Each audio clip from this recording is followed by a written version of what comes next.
Hey YouTube, what's going on? Welcome back to the channel. September is finally here, which means that drying season is right around the corner. So with that in mind, I thought it'd be a good time to start talking about different drying setups, just so you are fully prepared to dry your cannabis when the time arises. So with that being said, let's get right into it. I have a couple tabs open on Amazon in which I have prearranged some different drying setups for different price ranges. So let's get right into it. Starting with the first option, we have the brown paper bags. Now, right away, I want to say that this is an option that I would not recommend, but it is an option nonetheless, so let's talk about it.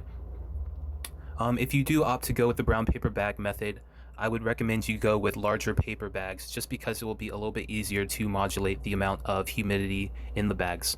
You can pick up a pack of 25 brown paper bags off Amazon for about 13 bucks. You can also probably find them already in your house somewhere. If you don't have any on hand, you can also pick up some from your local grocery store. Typically, I've noticed that the fancier grocery stores tend to still carry large brown paper bags at checkout for people to use. So if you have a fancy grocery store still in your area, you can probably pick up a bunch for pretty cheap, maybe like 5 or 10 cents a bag for the really large ones, which is a great option. You can also cure it inside brown paper bags. The thing that you would have to do is just put a brown paper bag inside another brown paper bag in order to slow the moisture loss. The reason I don't recommend brown paper bags for drying cannabis is that I haven't seen a ton of people pull this off successfully. And another reason I don't recommend it is because you can't really hang dry your cannabis inside a brown paper bag. If anything, you're going to be laying your cannabis down, and a lot of the cannabis buds are going to be touching each other, which raises the possibility for mold. But it is a very cheap option. It can be free if you already have brown paper bags on hand. I don't necessarily recommend it, but it definitely is an option. So with that being said, let's get right into the next option. And the next option are the cardboard boxes.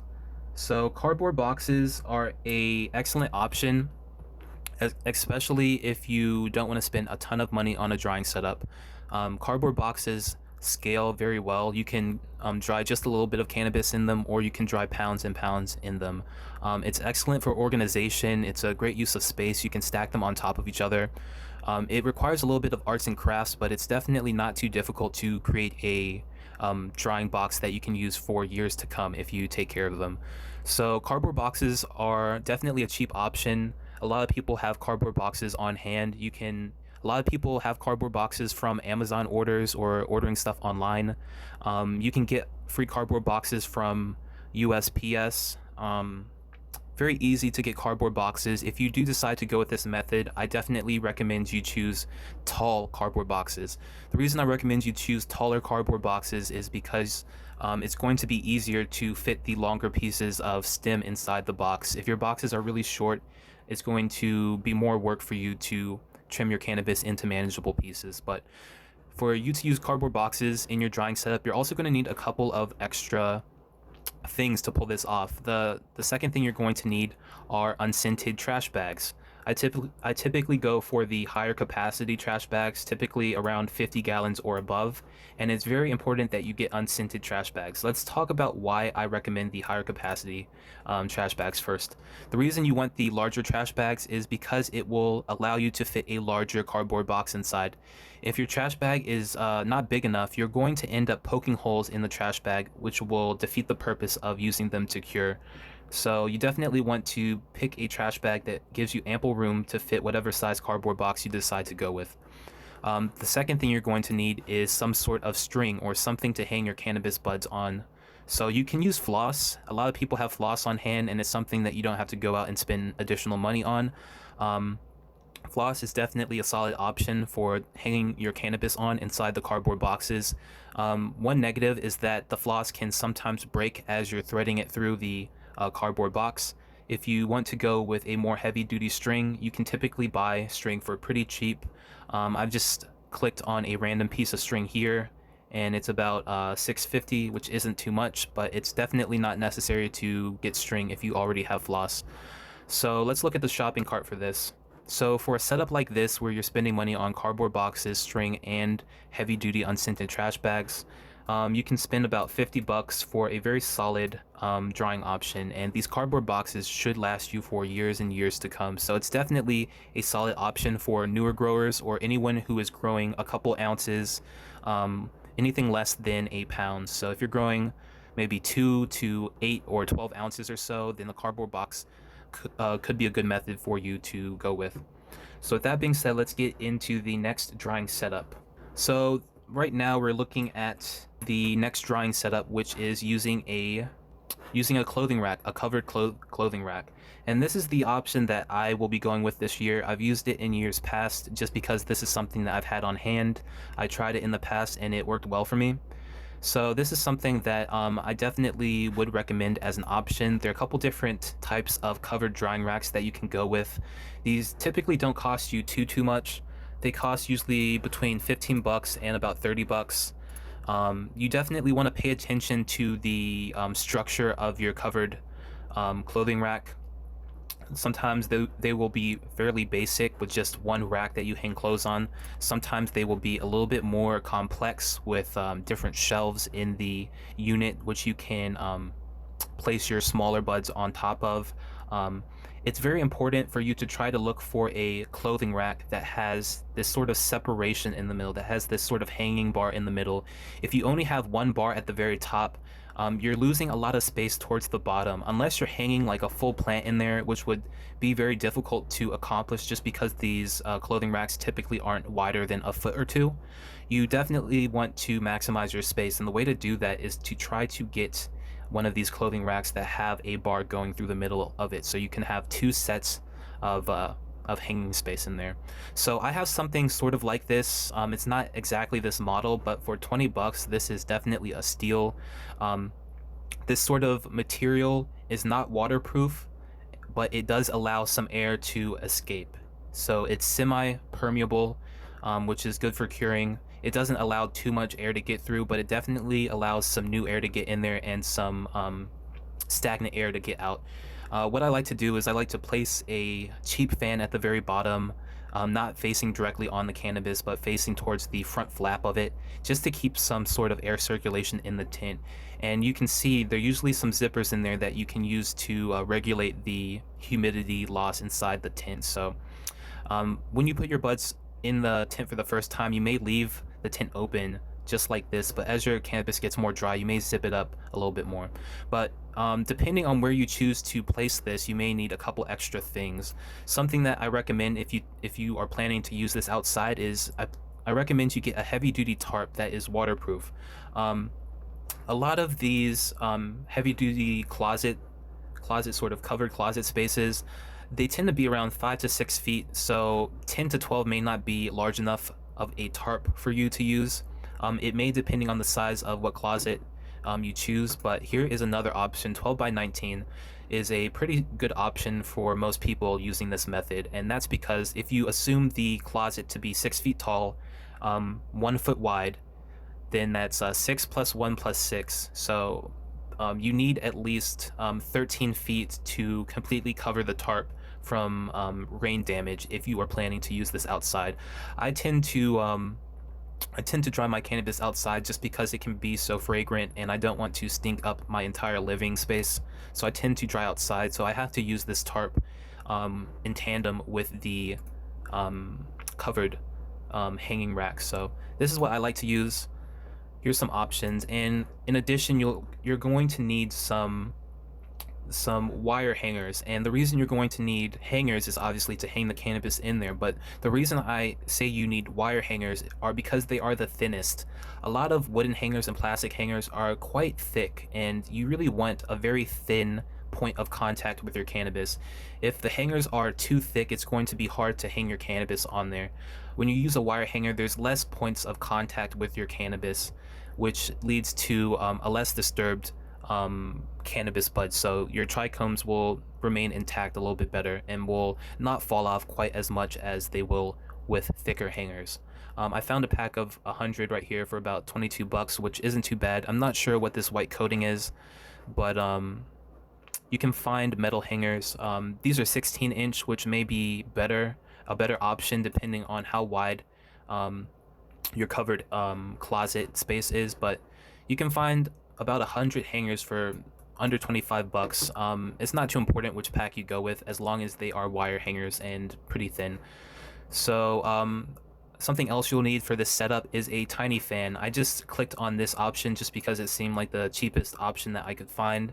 A lot of people already have some sort of fan in their house. You don't need a heavy duty fan in this sort of setup. You just need something to keep the air moving in your drying space. So let's look at what a setup like this would cost. You need a fan, some hangers, a decent tarp, and a covered closet space. So for 73 bucks, this is actually a pretty cheap option, and you can cure a couple ounces in here. You can cure, I wouldn't say you could cure a pound at a time in here, but you could cure definitely close to it if you are utilizing all the space in the tent as much as you can. So this is the option that I'm going with just because I had all of these materials on hand. I've used it in years past, and it's worked pretty well for me. But let's get on to the next option.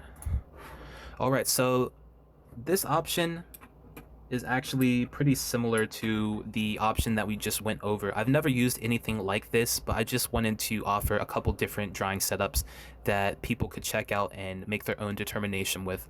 So looking at this, it's actually quite similar to the covered closet rack that we just looked at, but the only difference with this is that this is uniquely suited to be outside. So instead of needing a separate tarp in order to waterproof this drying container, the material that is used here seems to be waterproofed already. So if you want a little bit less maintenance when it comes to, you know, putting your tarp on top and making sure it doesn't blow away and that sort of thing, this could be a good option for you. I haven't used this myself, but it seems to be quite sizable.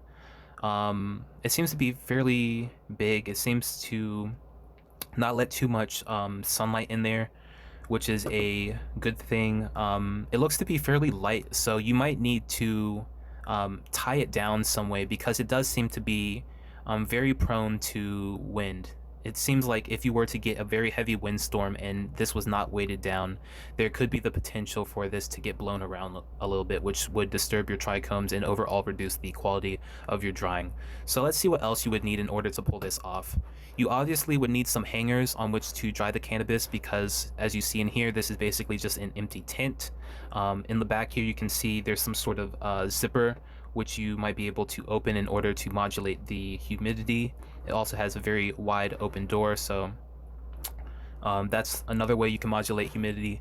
Another thing you would need, oh, these are just another set of hangers just to give you another option. But another thing you would need is the fan. You would definitely need a fan in here just to keep the air moving.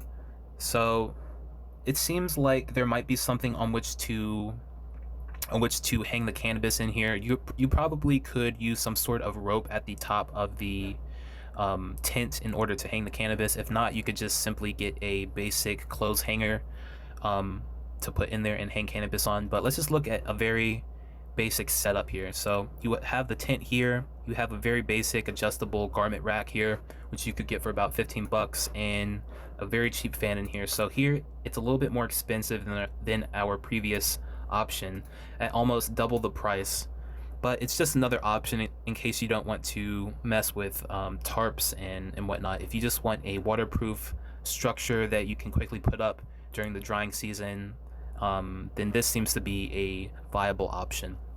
So with that being said, let's get right into the next option. Okay, so here is the next set of options. Here we're going to be looking at stuff that was kind of similar to the previous two options. Here we're looking at stuff that fits in a little bit better with the structure of your housing. So this is a little bit less suspicious, I would say. A lot of people tend to have this sort of cabinet around their house. You can put tools in here, you can put any sort of thing, and these shelves inside are typically removable. So depending on your setup, you could definitely rearrange the inside of this as you need. This specific storage cabinet doesn't appear to be waterproof, so if you were to go with this option, I would recommend you put it either inside your house or just outside your house, someplace where you don't expect to receive a ton of rain. There are definitely waterproofed options, but they tend to be a little bit more expensive. But with options like this, you can definitely lock them up. You can put a chain with the lock on the outside to make sure no one opens it. It's a little bit more discreet, and it doesn't appear to be completely airproof. So when you look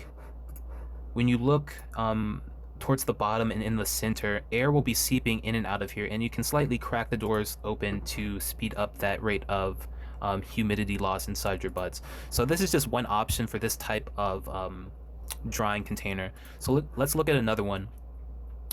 So this is pretty similar as the previous option. Here, there is a dedicated space to use a lock.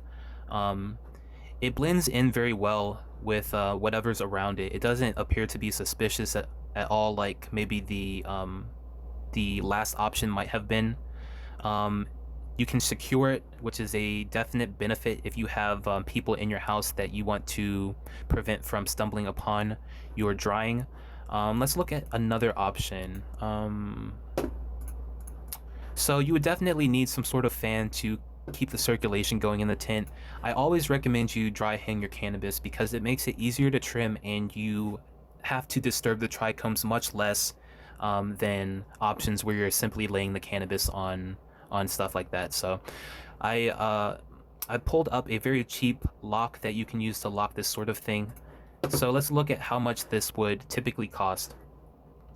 So before we look at how much this would typically cost, let me look at one more option of this sort of style of outdoor storage cabinet. So this one is actually waterproof. It's listed as waterproof. It's listed as having ventilated adjustable shelving, which is great. So you can move the shelves in here as you need fit, as you see fit. So what I would typically recommend you do is you just keep one shelf in the very middle of the container. So you have the top half which you hang cannabis on, and you have the bottom half which you can hang cannabis on as well. And because it's waterproof, you can keep it outside anywhere you want.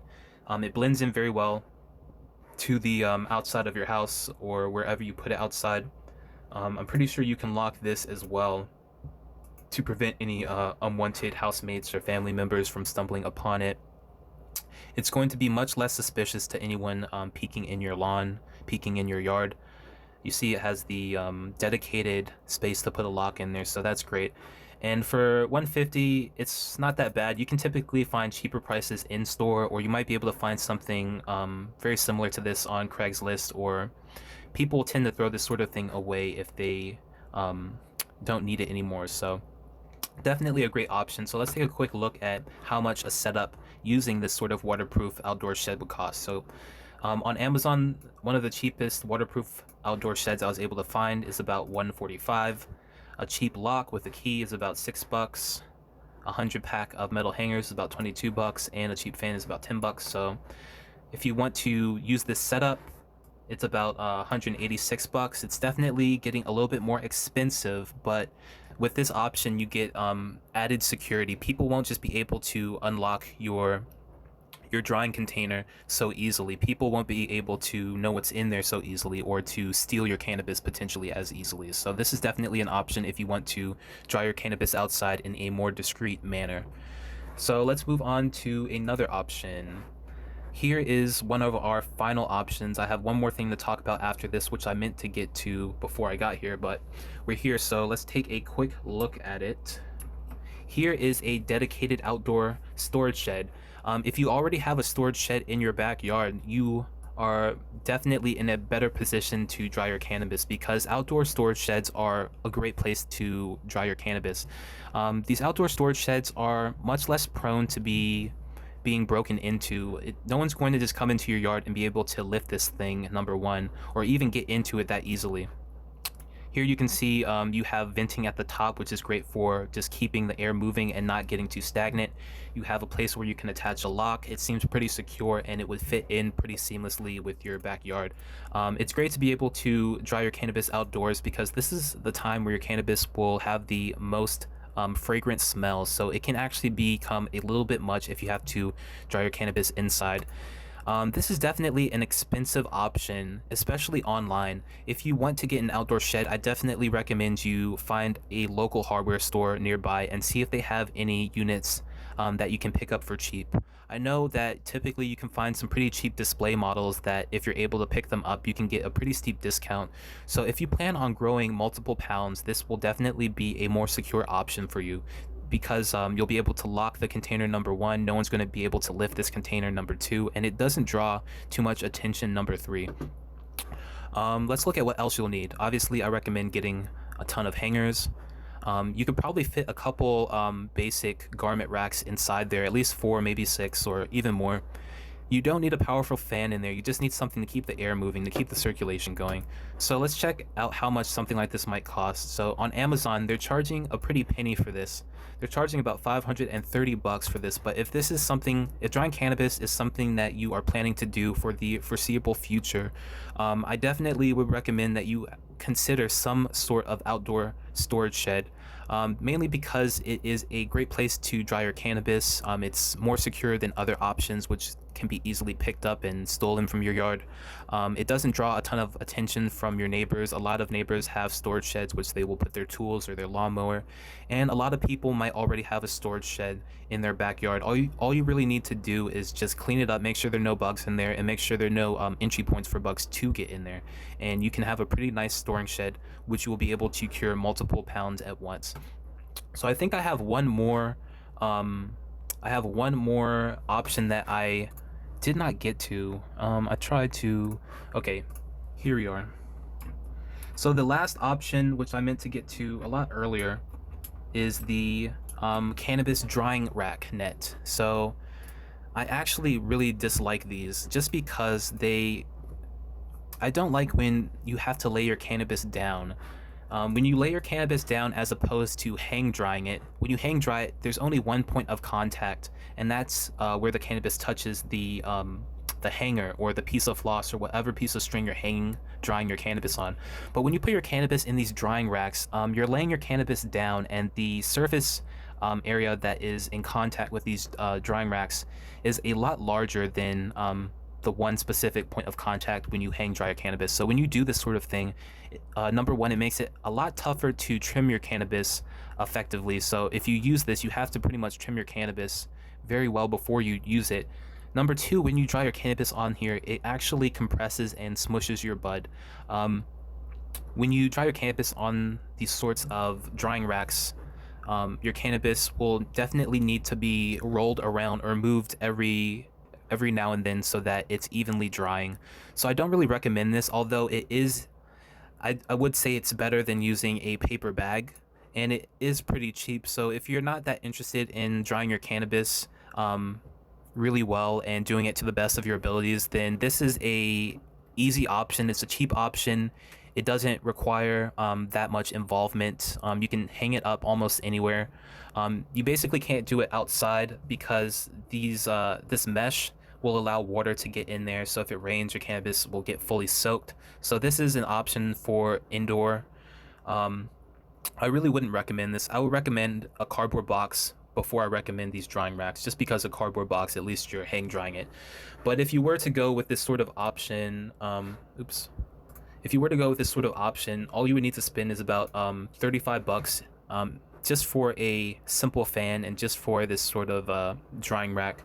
If you want to dry more cannabis at once, you could just double up on this drying rack, but this is an option that I would very heavily advise against, just because when you lay your cannabis down, the surface area that is coming into contact with the drying net, it's much greater than when you actually hang dry it and there's only one point of contact. So when you use these drying racks, you're actually destroying a lot of the trichomes on the outside of the cannabis, and plus they will smush your cannabis if you don't evenly roll them, and just having to roll them and touch them a lot will definitely degrade the quality of your cannabis. So I say if you get to this point in the cannabis growing process, you might as well finish it all the way to the best of your abilities. Don't grow your cannabis and then give up on the last mile and totally ruin your medicine. So that's about it for this video. I just wanted to talk about a couple different options for drying, just because it's getting close to the time where we all start to dry our cannabis. So this is a great time for you to start considering how you want to dry your cannabis and what your method will be, and to start actually getting all these materials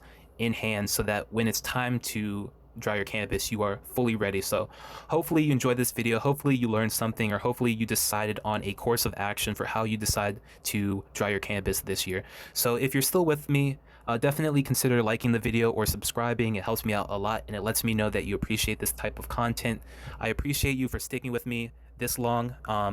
Thanks for tuning in, and I will catch you in the next one.